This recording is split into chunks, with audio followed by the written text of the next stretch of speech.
Olá, amigos do Neurorádio em Pauta. Tudo bem com vocês? Tudo bem por aí? Vamos para mais um vídeo? Hoje o vídeo foi feito pensando num casinho que eu acabei de ver no hospital. Achei muito interessante. Acho que é uma nova forma da gente trazer essa discussão à tona.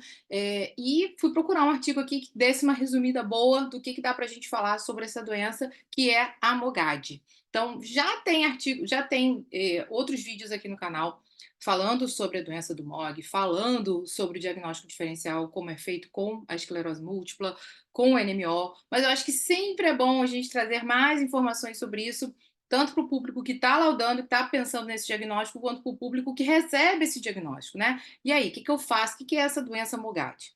Então, para a gente começar esclarecendo, o que é o MOGAD, que a gente chama? Então, é a doença associada ao anticorpo anti-MOG. E isso é o quê? O anticorpo contra a glicoproteína da bainha de mielina. Ele acomete o oligodendrócito. Então, do ponto de vista radiológico, a gente tem uma doença muito parecida com o Aden, aquele padrão de Aden que a gente sempre falou na imagem do ponto de vista cerebral. Do ponto de vista medular, a gente vai ter uma doença muito parecida com o NMO, ou seja, uma mielite longitudinalmente extensa. Importante pensar nesse diagnóstico diferencial sempre que a gente vê uma mielite extensa, quando a gente pensa, né, como diagnóstico diferencial, uma doença inflamatória barra desmielinizante.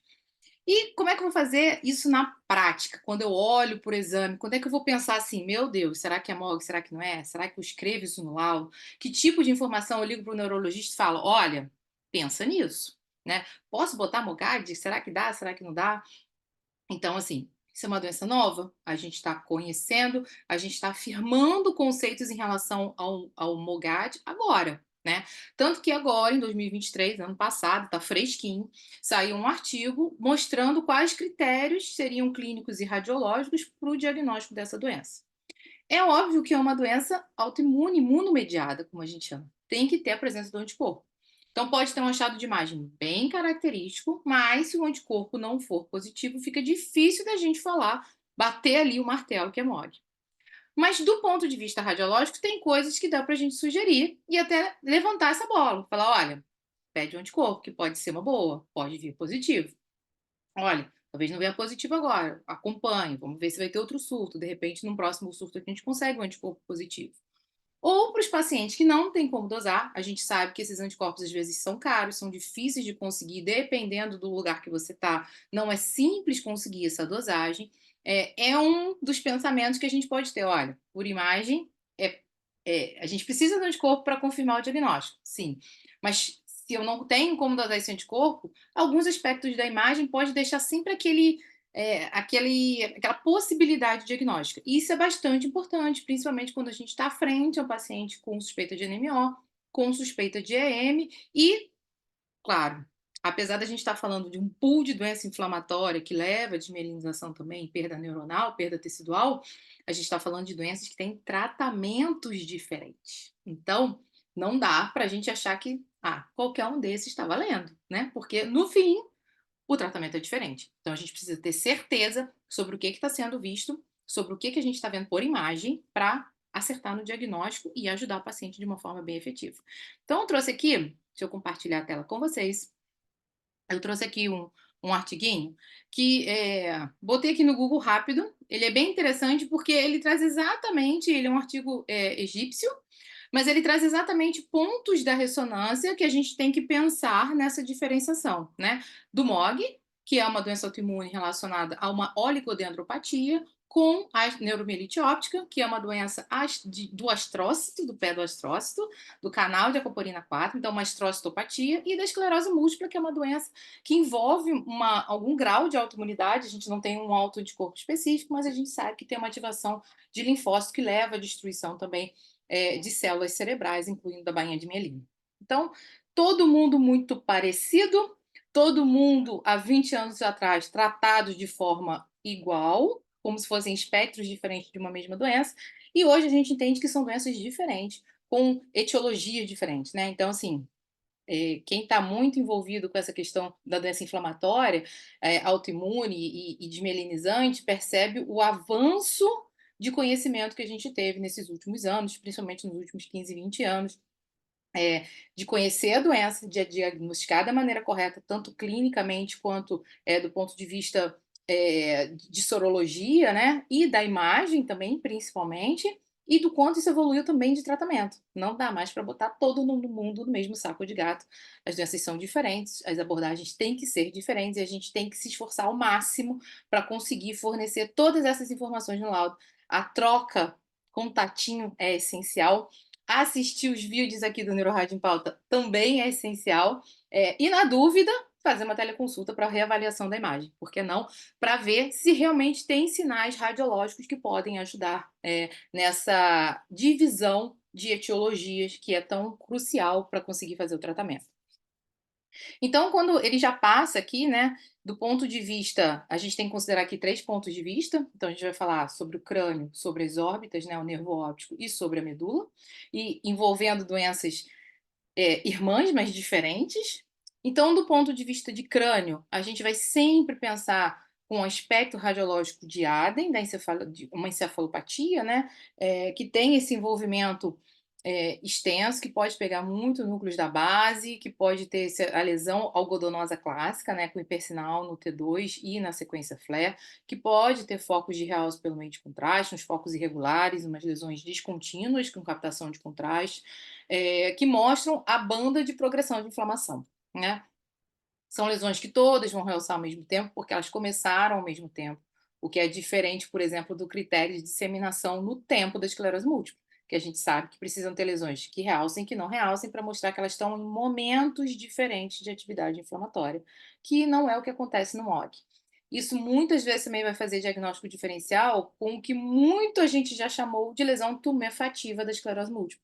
Talvez elas não fossem lesões tumefativas, pseudotumorais, como a gente falava, né? E sim lesões relacionadas ao antimog, né? Então, sempre vale a pena repensar aquele caso aí. Você que já viu algum caso, pensou assim, nossa, será que aquilo ali era um MOG? E a gente não fazia o diagnóstico naquela época? Pode ser, né? Mas hoje a gente já tem obrigatoriamente que pensar e sugerir isso no laudo e prosseguir a investigação diagnóstica nesse sentido. Então, do ponto de vista de crânio, a gente vai sempre pensar quando tem uma lesão Aden-like, né? Na verdade, muito Aden, hoje a gente chamava só de Aden pelo padrão de imagem, mas o que a gente entende é que quando aparece um Aden radiológico tem que dosar o MOG, porque esse é o padrão clássico para o acometimento de crânio, e dependendo da história também de como foi, né? Estou falando só do ponto de vista radiológico, mas a gente sempre tem que correlacionar com o que aconteceu com o dado de história que o neurologista, que o clínico, o pediatra, muitas vezes traz para a gente e corrobora todo esse achado. Do ponto de vista aqui, antes da gente falar da medula, uma outra representação também, múltiplos pequenos focos, né? Então, no cerebelo, um aspecto algodonoso, bilateral, pode ser simétrico, pode ser assimétrico, mas enfim, vai pegar a região córtico-subcortical também, aquele padrão clássico de encefalite.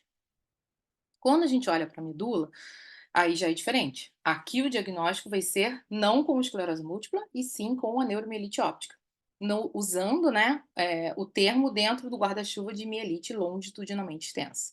Então, quando a gente fala no acometimento de uma extensão de mais de 3 corpos vertebrais, onde pode ter um foco ali amorfo, aleatório, no meio da lesão, captando contraste, como a gente vê aqui na sequência, tem um pós-contraste.